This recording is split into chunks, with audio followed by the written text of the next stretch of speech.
Bang, ada nggak sih HP 3 jutaan yang udah support koneksi 5G? Jawabannya, ada.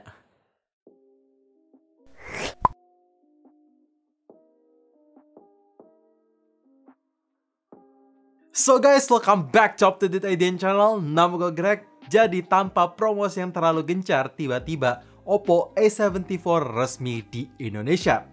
Tapi sebelum itu gue mau kasih tahu ke kalian kalau Oppo A74 ini punya dua varian yang masuk di Indonesia. Ada yang versi 4G dan 5G-nya. 5G-nya itu yang kemarin udah gue beli di flash sale Shopee dan sekarang mau di-review. Jadi kira-kira apakah HP ini cuma menjual embel-embel 5G atau ada nggak sih fitur-fitur lainnya yang bikin HP ini makin worth it untuk dibeli? Well, langsung aja tanpa basa-basi lagi, let's check it out. Performa di HP ini menggunakan chipset terbaru dari Qualcomm yaitu Snapdragon 480. Ya walaupun ini menggunakan Snapdragon 400 series, tapi tidak bisa dianggap remeh sama sekali. Kenapa? Biar gue jelasin secara teknis. Pertama-tama untuk GPU arsitektur menggunakan Adreno 619 yang sama kayak di Snapdragon 750G kemarin. Sedangkan untuk CPU arsitekturnya menggunakan Kryo 460 yang sama kayak di Snapdragon 675 Artificial Intelligence Engine. Apalagi dengan sistem FinFET fabrikasinya yang sekecil 8 nanometer, bikin chipset ini punya performa ngebut plus efisien juga. Gila, ini Snapdragon 400 untuk pertama kalinya nggak kaleng-kaleng cuy. Untuk Antutunya bisa hit di angka 300 ribuan dan itu gue ngetes di Antutu version 9.05. Jadi gila sih, ini beneran ngebut secara angka. Tapi gimana untuk performance in real life-nya? Well, gue udah ngetesin game Genshin Impact, bisa dapat settingan default di low plus 30 fps yang cukup konsisten. Ya walaupun sekarang belum bisa fully lock di angka 30, masih di 24-26, at least ini bisa cukup konsisten. Dan untuk suhu selama main berjam-jam menggunakan full cellular data, bisa hit tertinggi di angka 44 derajat. Jadi masih dalam tingkat panas yang wajar, secara ini game berat juga.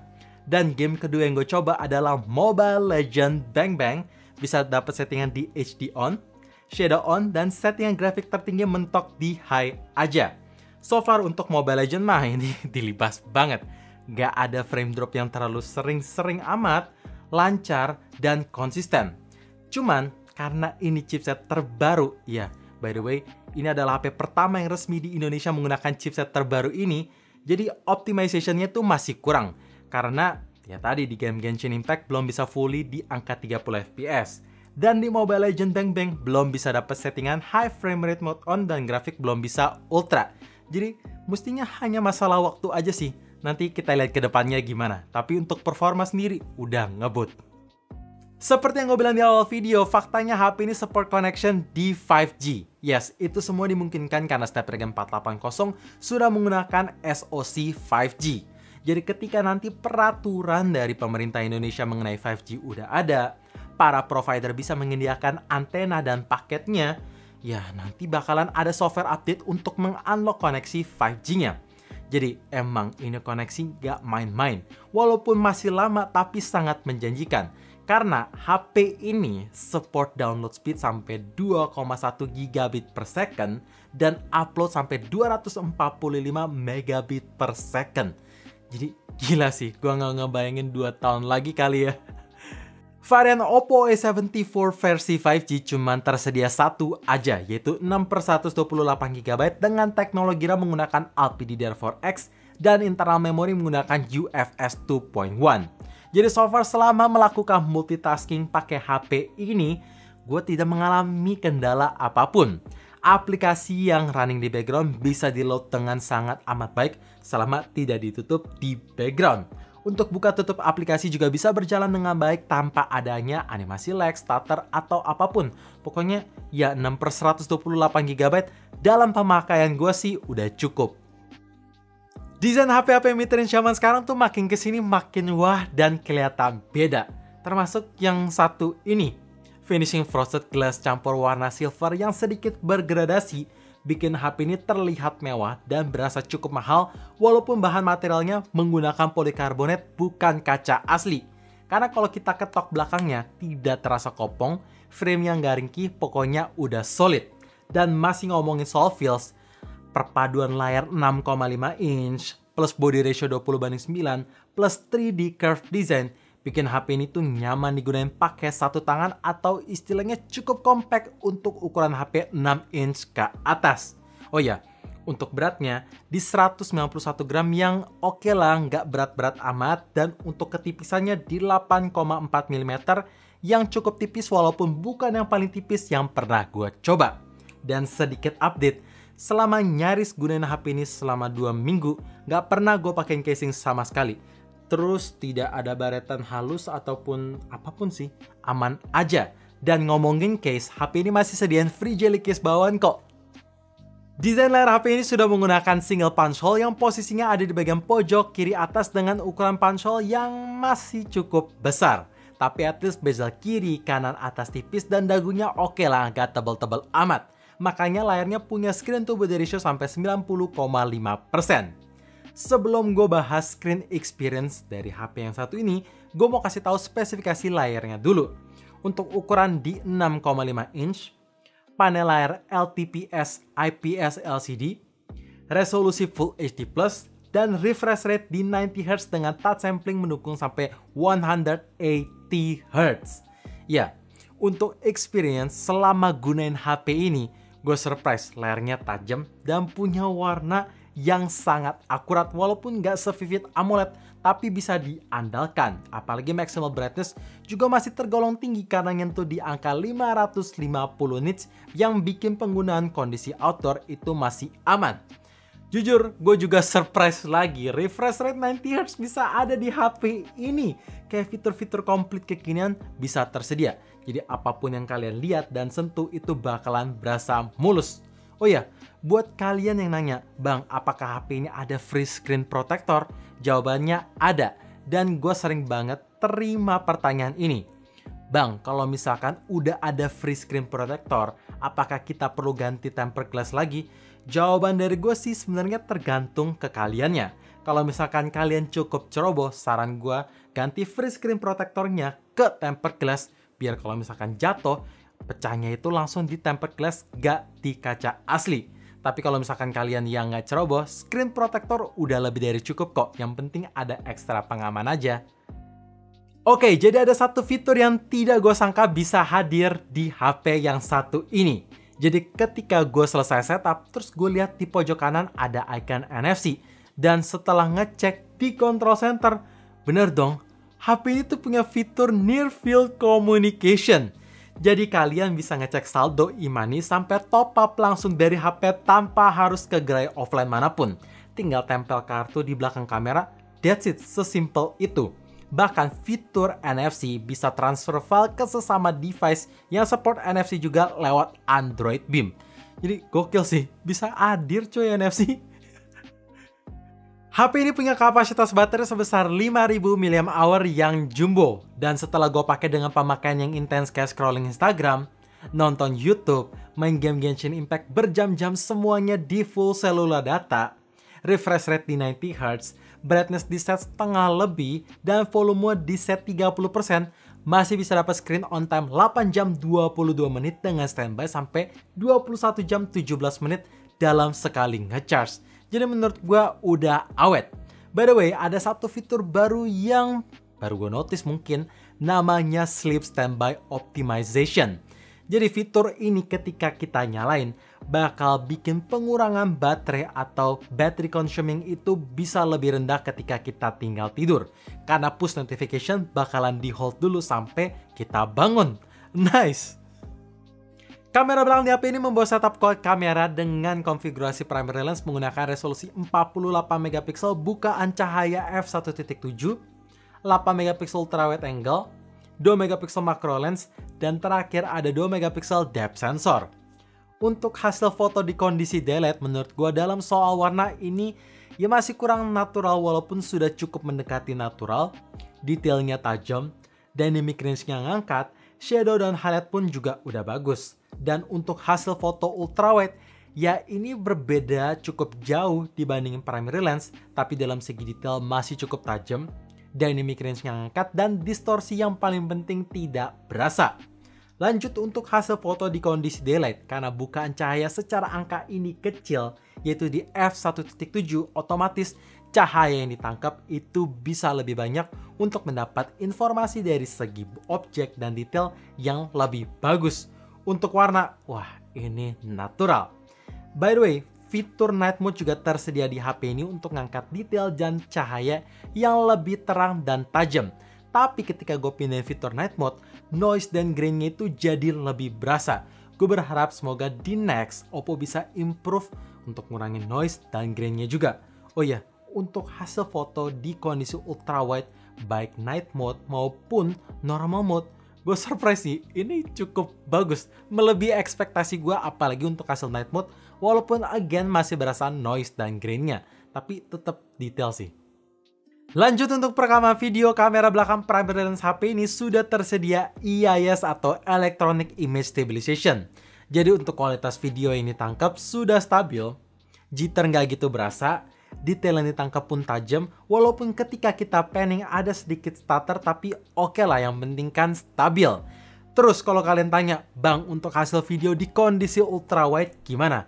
Jawabannya gue bingung sih, ini cukup aneh, karena ketika gue mau pindah ke lensa ultra wide tidak tersedia opsinya. Mungkin di next update bisa tersedia, plus ada EIS-nya juga mungkin. Untuk opsi unlock-nya ada dua pilihan. Pertama tentu sensor sidik jari konvensional yang posisinya itu ada di bagian kanan nyatu dengan tombol power. Untuk performa unlock ya bukan yang paling cepat yang pernah gue coba, tapi udah cepet plus akurat. Sedangkan opsi kedua ada face recognition dengan performa yang cepat, plus gue suka sentuhan animasi di sekeliling punch-hole, itu kelihatan kecil tapi keren. Nice attention to detail. Di bagian expansion, untungnya masih membawa triple slot tray. Artinya kalian bisa taruh dua nomor secara bersamaan yang support dual 4G plus VoLTE sampai pas video ini dibuat. Karena mungkin nanti ketika 5G udah ada, HP ini mungkin support dual 5G, mungkin. Karena kalau gue lihat secara spesifikasi, ini memungkinkan.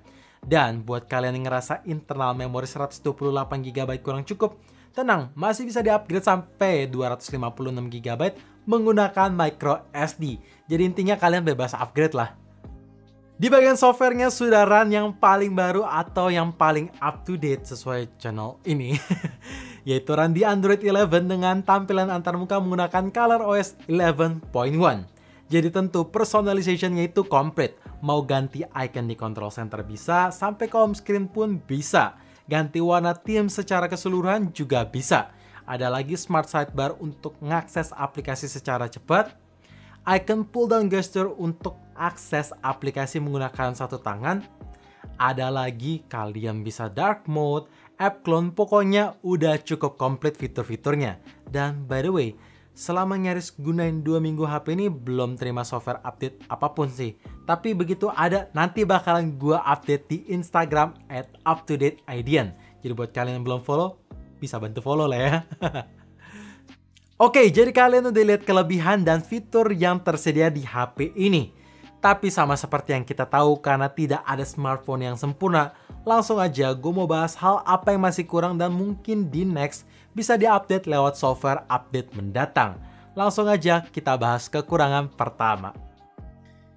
Kecepatan nge-charge HP ini tuh sebenarnya udah support di 18W fast charging, dan bahkan brick chargernya pun sudah di-include di dalam box pembelian, sehingga calon customer nggak usah beli brick charger terpisah dan keluar ekstra duit lagi. Tapi rasanya menurut gua teknologi 18W tuh kurang aja di tahun ini. Gue coba ngecas dari angka 5-100%, masih makan waktu 2 jam 44 menit yang masih takes time. Walaupun satu sisi tentu masih lebih ngebut ketimbang regular 10W. Jadi gue berharap semoga di next mungkin Oppo bisa kasih teknologi full flash charge 4.0 supaya ngecharge bisa lebih ngebut aja. Dan buat kalian yang suka nanya, Bang, apakah HP ini aman untuk di charge tinggal tidur? Jawabannya aman kalau kalian nyalain fitur Optimized Night Charging. Karena ketika fitur ini nyala, bakalan ada AI yang bisa mempelajari kapan kalian colok sebelum tidur dan kapan kalian cabut setelah kalian udah bangun.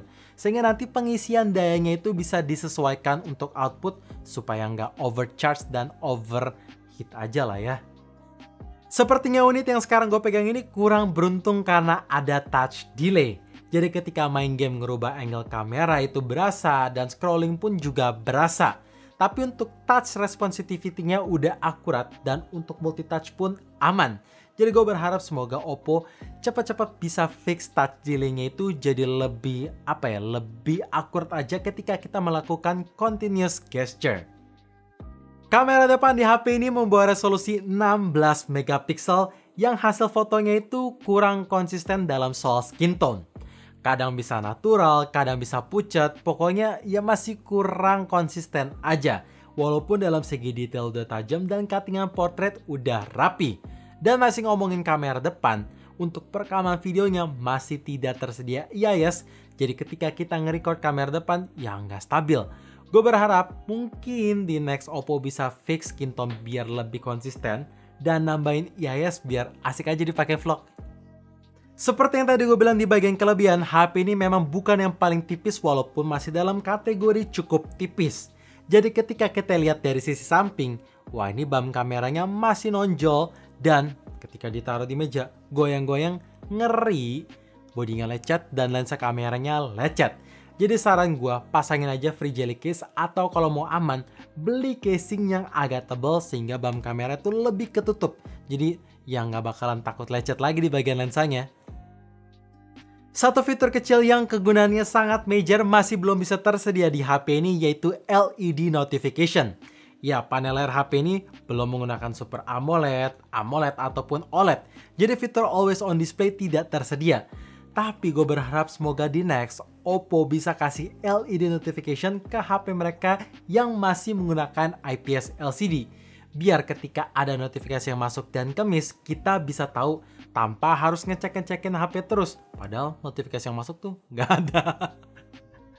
So guys, itu dia video review Oppo A74 5G versi channel up to date IDN selama kurang lebih nyaris 2 minggu pemakaian. Jadi kembali ke pertanyaan di awal, apakah HP ini layak untuk dibeli? Well, dengan harga yang dibanderol yaitu 3.599.000, menurut gua ini worth it. Dan kalau ditanya apakah HP ini cuma jualan gimmick 5G aja?